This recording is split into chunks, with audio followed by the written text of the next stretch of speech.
Edward, Gordon and Henry. Gordon, the big engine, always pulled the express. He was very proud of being the only engine strong enough to do so. One day, Gordon left the station with the express as usual. It was full of important people like the Fat Controller, and Gordon was seeing just how fast he could go. "Hurry, hurry!" he said. "Trickety-chock, trickety-chock, trickety-chock," said the coaches. Gordon went very fast, and soon he could see the tunnel where Henry stood, bricked up and lonely. "Oh dear," thought Henry. "Why did I worry about the rain spoiling my lovely coat of paint? Will the Fat Controller ever forgive me and let me out?" "In a minute," Gordon said. "I'm going to poop at Henry and rush through the tunnel and out again into the open." He was almost there when... Whee! And suddenly there he was, going slower and slower in a cloud of steam. His driver stopped the train. "What has happened to me?" asked Gordon.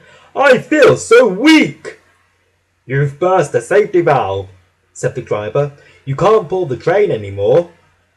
"Oh dear," said Gordon. "We were going so nicely too. And look, there's Henry laughing at me." All the passengers climbed out of the coaches and came to see Gordon. "Humph," said the Fat Controller. "I never liked these big engines. Always going wrong. Send for another engine at once." They uncoupled Gordon. He had just enough puff to slink slowly into the siding out of the way. The guard went back to the yard to fetch another engine. There was only Edward left in the shed. Gordon has burst the safety valve. Can you help?" asked the guard. "I'll come and try," said Edward. When Edward and the guard arrived back at the tunnel, Gordon was very rude. "Pooh!" he said. "Edward can't pull the train." But they took no notice, and Edward was coupled up behind the express. Edward puffed and pushed and pushed and puffed, but he couldn't move the heavy coaches. "I told you so," said Gordon rudely. "Why not let Henry try?" "Yes, I will," said the Fat Controller. "Henry, will you help pull this train?" he asked. "Oh, yes," said Henry at once.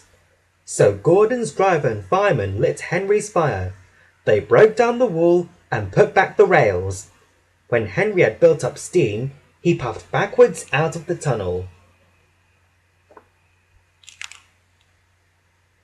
He was dirty and his boiler was black. He was covered in cobwebs. "Ooh, I'm so stiff! I'm so stiff!"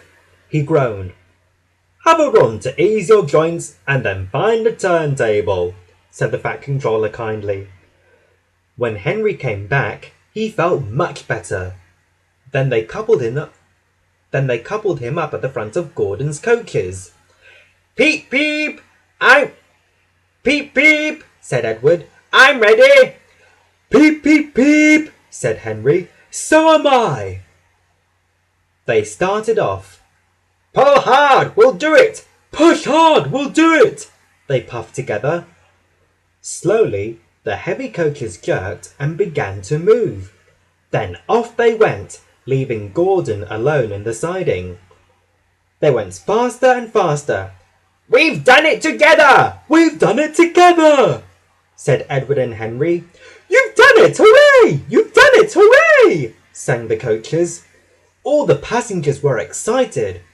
The Fat Controller leaned out of the window to wave to Henry and Edward. But the train was going so fast that his hat blew off into a field where a goat ate it for tea. The engines didn't stop until they came to the station at the end of the line. All the passengers climbed out and thanked Henry and Edward. The Fat Controller was very pleased. He promised Henry a new coat of paint.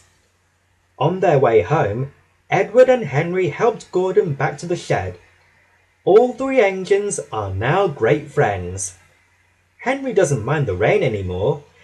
He knows that the best way to keep his paint looking nice is not to run into tunnels, but to ask his driver to rub him down when the day's work is over.